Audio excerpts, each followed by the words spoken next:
Canada, we'll see what happens with Canada, but the people of Canada would be paying less than half of the tax. If you look at the tax, they're going to be paying less than half the tax. You know, they don't pay very much for military, and the reason they don't pay much is they assume that we're going to protect them. That's not an assumption they can make, because why are we protecting another country? Now, I love the people of Canada. We have a great relationship.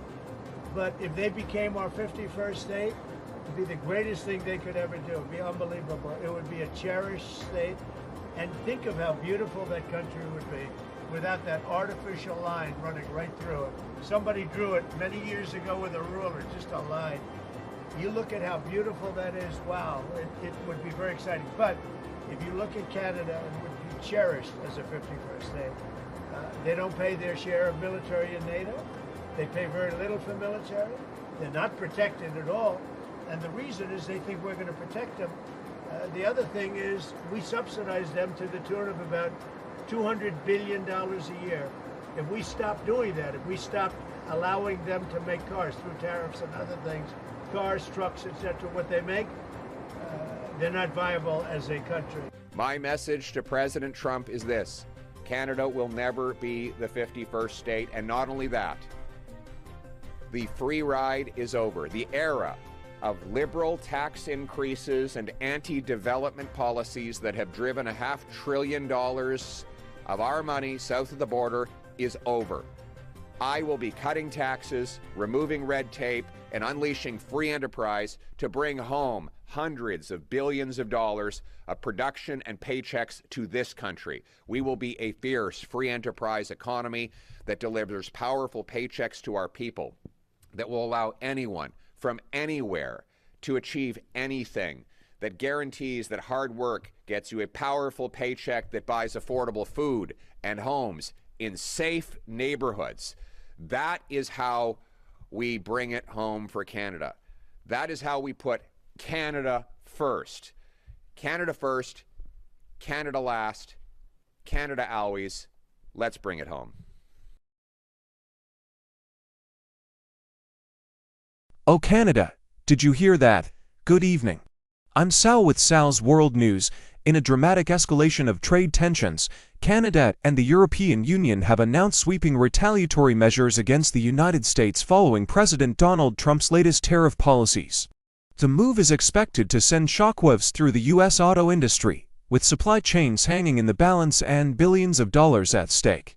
The situation stems from Trump's decision to impose a 25% tariff on all Canadian goods entering the U.S., as well as a 10% tariff on Canadian energy exports.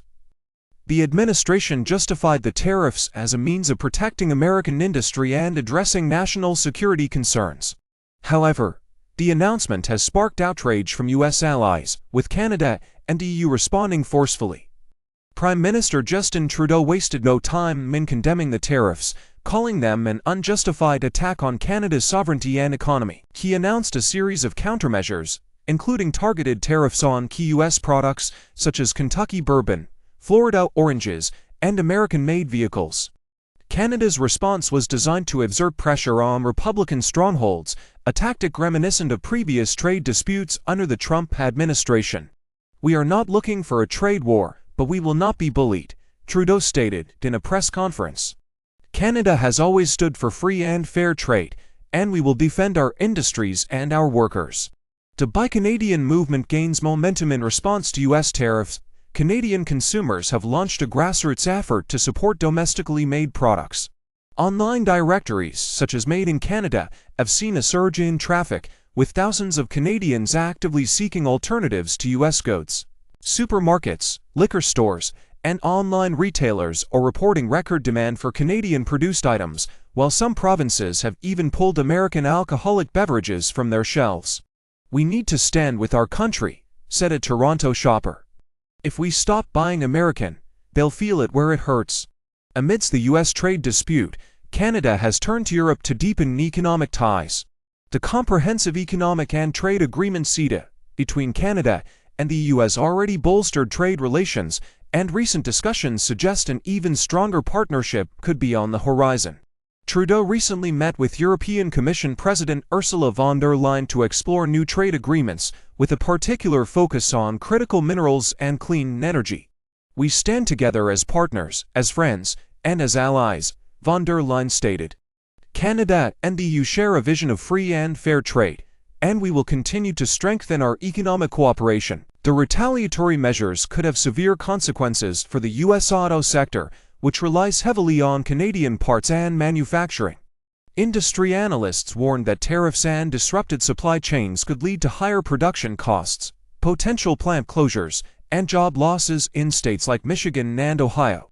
If Canadian suppliers shift to Europe, American automakers will struggle to keep costs down, said an industry expert. We're looking at price hikes for consumers and a potential decline in competitiveness for U.S. car manufacturers. What's next? As the U.S., Canada, and the EU navigate this high-stakes trade battle, the future remains uncertain. While some hope for a negotiated resolution, others fear prolonged tensions could permanently alter North America's economic landscape. For now, all eyes are on Washington to see if the administration will reconsider its approach or double down on its hardline stance. One thing is certain: the global trade order is shifting, and, for now, all eyes are on Washington to see if the administration will reconsider its approach or double down on its hardline stance. One thing is certain: the global trade order is shifting, and the U.S. auto industry is caught in the crossfire. Stay tuned for updates on this developing story on Sal's US and World News. Hi, my name is Julianne Garrant. A few words about Canada for our friends down south who never bothered to know much about Canada until now. Canada is a vast country in North America that stretches from the Atlantic to the Pacific Ocean. It's the world's second largest country by land area and has the longest coastline. Known for its breathtaking landscapes, Canada is home to towering mountains, lush forests, winding rivers, and pristine lakes. At the heart of the country lies the Canadian Shield, a rugged region with some of the oldest rocks on Earth. In the far north, the Arctic Ocean shapes Canada's icy frontier. The country's extremes stretch from Boundary Peak 187 in the west to Cape Spear, Newfoundland, in the east. Canada is a parliamentary democracy and a constitutional monarchy. The head of state is the Queen of the United Kingdom, while the Prime Minister leads the government. As a highly developed nation, Canada boasts a strong service sector, vast oil reserves, and abundant natural resources, making it a global leader in energy, food, and mineral exports. Canada embraces multiculturalism, with English and French as its official languages. Quebec, a predominantly French-speaking province, enjoys significant cultural autonomy. Indigenous peoples have lived in Canada for thousands of years, shaping its deep cultural roots. European exploration began in the 16th century when British and French expeditions arrived on the Atlantic coast. Though often overlooked, slavery was once practiced in Canada under French and British rule. Enslaved Indigenous and African people were forced into servitude until the practice was officially abolished in 1834. Today, Canada stands as a symbol of diversity, resilience, and natural beauty, an ever-evolving nation with a rich history and a promising future. Stay tuned on Sal's World News for more reports and history. Don't forget to subscribe to the channel, like and share our videos. We appreciate your support so much.